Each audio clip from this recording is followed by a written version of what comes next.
este ingrediente ya conocido de lo que es la cepa P1. El director de la Cátedra de Enfermedades Infecciosas de la Universidad, Julio Medina, tuiteó que la variante es 2,7 veces más mortal en personas hospitalizadas entre los 20 y los 39 años. Hace pocos días también el director del Instituto Pasteur de Montevideo, Carlos Battiani, dijo que la cepa P1, que ha sido detectada por lo menos en 7 departamentos de nuestro país, puede ser en pocas semanas la más predominante en Uruguay. Y bueno, justamente para ampliar un poco más toda esta información y de alguna manera conocer dónde estamos parados con esta cepa, vamos a tomar contacto ahora con el doctor entonces Battiani, director del Instituto Pasteur. Doctor, buen día y gracias por recibirnos esta mañana.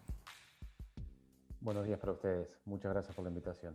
Bueno, ¿en qué estamos entonces con esta cepa P1? Quedamos ahí en esos 7 departamentos, se ha avanzado.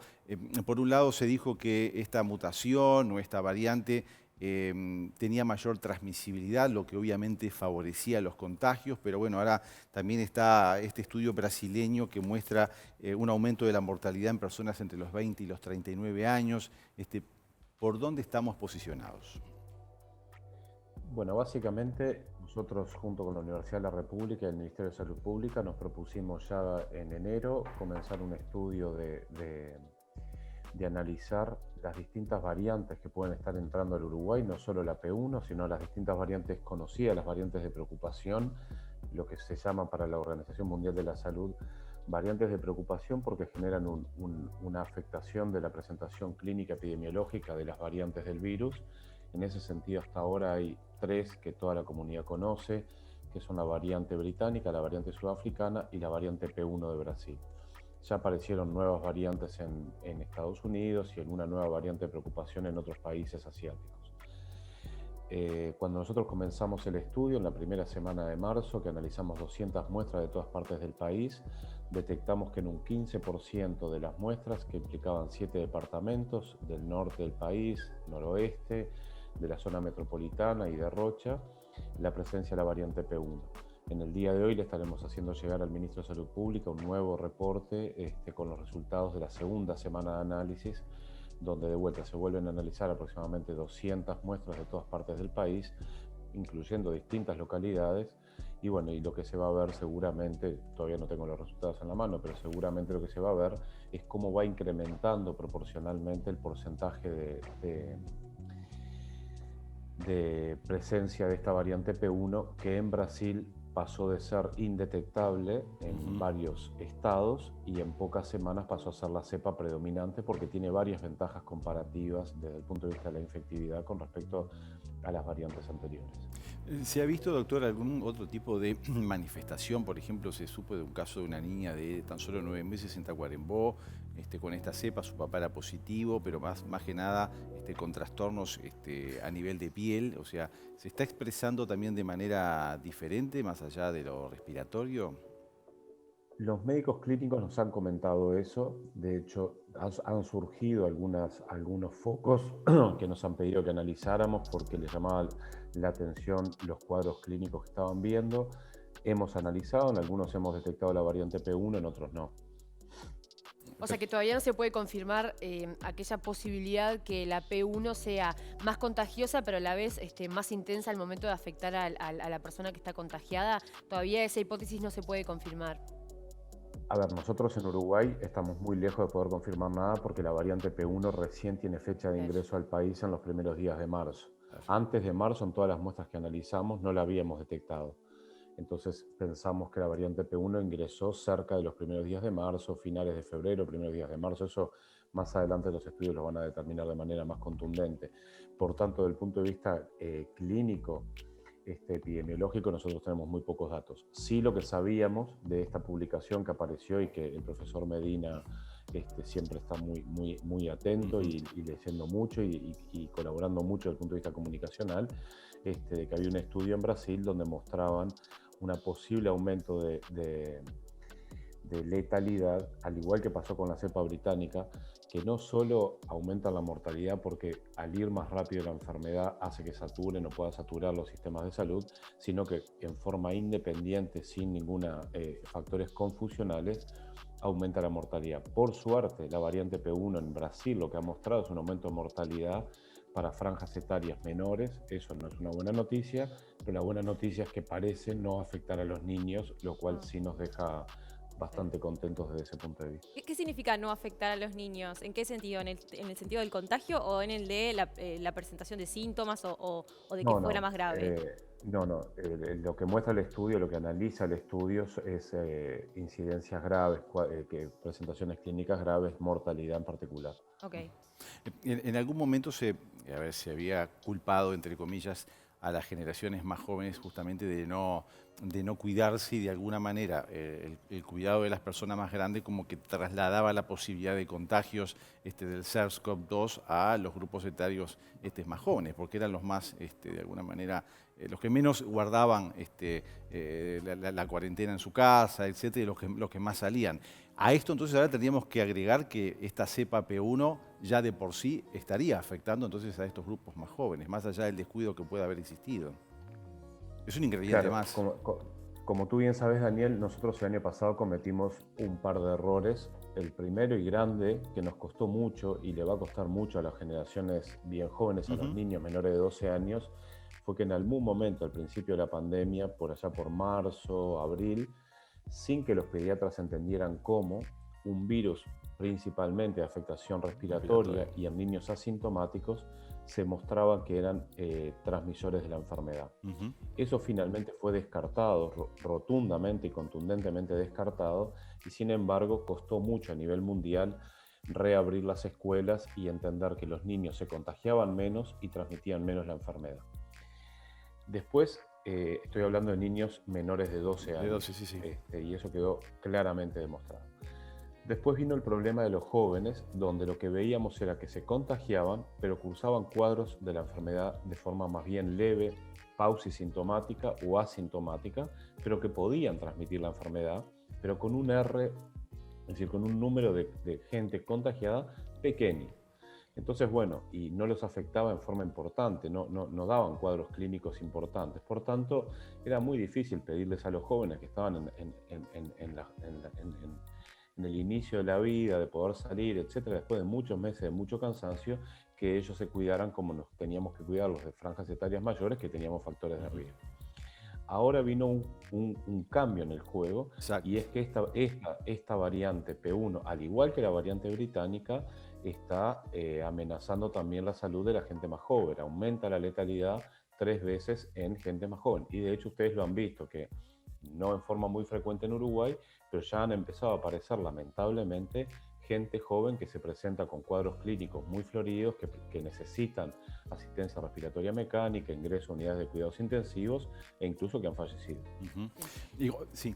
No, yo quería consultarle porque el otro día en Perspectiva, el programa de radio, el inmunólogo Chavalgoiti decía lo siguiente: con la variante P1 circulando en población parcialmente vacunada, se da la tormenta perfecta para que surjan variantes resistentes a las vacunas. Es imprescindible reducir más la movilidad y los contactos. ¿Qué nos puede decir sobre esta apreciación? Y bueno, fue lo que pasó en Manaos. Manaos era que es donde surge la variante. Manaos era un estado que tenía el 75% de sus habitantes que habían cursado de la enfermedad COVID-19.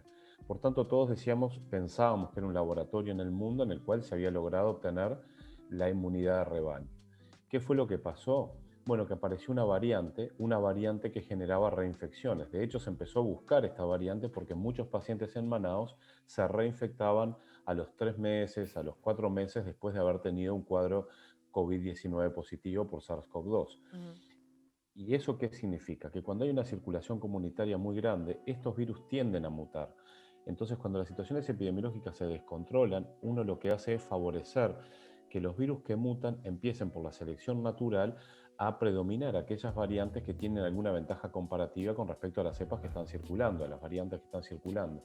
Y claramente la variante P1, al igual que la sudafricana y al igual que la británica, tienen en la proteína que entra en contacto con nuestras células, que le permite ingresar a nuestras células e infectar a nuestras células, tiene algunas variantes que le dan ventajas comparativas y les permite ingresar de manera más eficaz.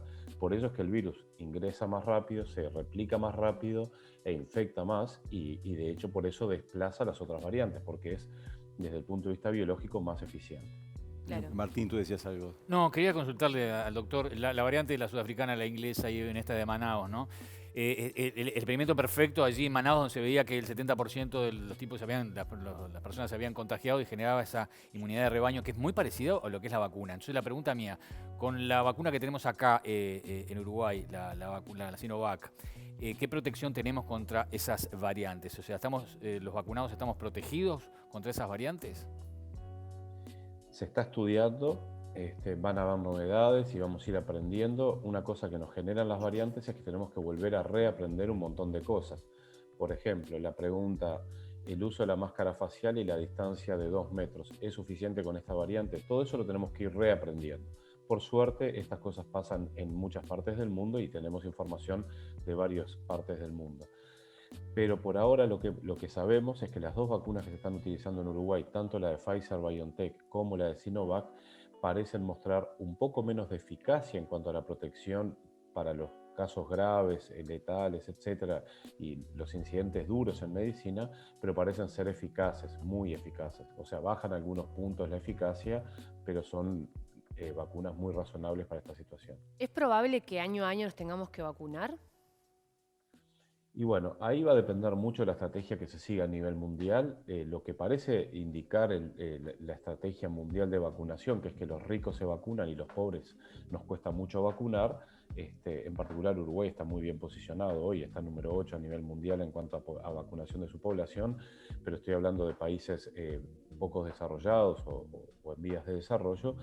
Lo que parece es que si los países ricos no dejan vacunar a los países pobres en un virus que, a diferencia del ébola, surgió en lugares donde la gente se movilizaba, viajaba y esparció el virus por todo el mundo, lo que va a pasar es que eso se va a transformar de una pandemia a una enfermedad endémica y seguramente todos los años vayamos a tener que ir buscando nuevas vacunas para nuevas variantes, como pasa con el virus de la gripe.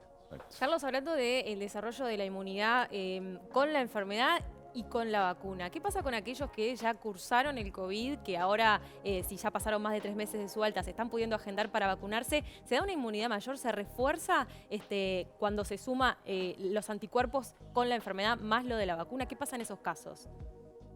Sí, en principio siempre la vacuna genera más inmunidad que la propia enfermedad. Eso es algo bien importante a decir. Por otro lado, no me gustaría tener la enfermedad para tener mayor inmunidad. Lo que tenemos que recordar todos es que el peor escenario es cursar la enfermedad. Ninguna vacuna genera ningún efecto colateral importante como sí lo genera la enfermedad. Entonces, ahora la recomendación en Uruguay cambió. Antes se pedían que se esperara 6 meses después de cursar la enfermedad para vacunarse. Ahora se piden 3 meses. Incluso si entre la primera dosis y la segunda dosis un paciente se contagia y da positivo para la enfermedad, se pide que espere 3 meses para darse la segunda dosis. Bien. ¿Hay pruebas de que no haya ingresos de personas a CTI en este momento que ya tengan la primera dosis, como salió publicado en el diario El País en el fin de semana? A ver, lo que se ha visto es que el personal de la salud vacunado con la primera dosis de la vacuna Pfizer, al igual que en otras partes del mundo, ya genera un cierto grado de inmunidad y están disminuyendo el porcentaje de personal de la salud con cuadros tiene graves. problemas importantes. Bien, qué interesante eso. Carlos, hemos insistido muchas veces que obviamente que el virus no es un ser pensante que diga yo esto los voy a copiar, los voy a jorobar y por eso me voy a poner más malo. En los hechos, al aumentar la transmisión y los contactos, la alta capacidad de replicación que tiene de su material genético llevan ese tipeo a errores que a veces le salen bien y a veces le salen mal. Entonces, habría que aumentar las medidas restrictivas y de movilidad, porque nos hemos centrado en las vacunas, pero obviamente la vacuna es una pata de la mesa, hay otras, ¿no?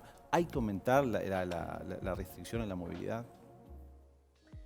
A nivel internacional lo que se recomienda es que cuando uno está en una situación como Uruguay, donde hay una gran transmisión comunitaria del virus, cuando uno tiene de la cantidad de test que estamos haciendo un 15% de positividad con un número de positivos cada 100.000 habitantes muy importante en forma consistente por un periodo de tiempo largo, las recomendaciones internacionales son de disminuir al máximo posible la movilidad de las personas, porque es justamente para sacarle espacio al virus de no poder seguir haciendo esos experimentos que, como tú bien decías, Daniel, son experimentos al azar, pero que bueno, cada tantos pruebas que hace, uno le da que es más eficiente.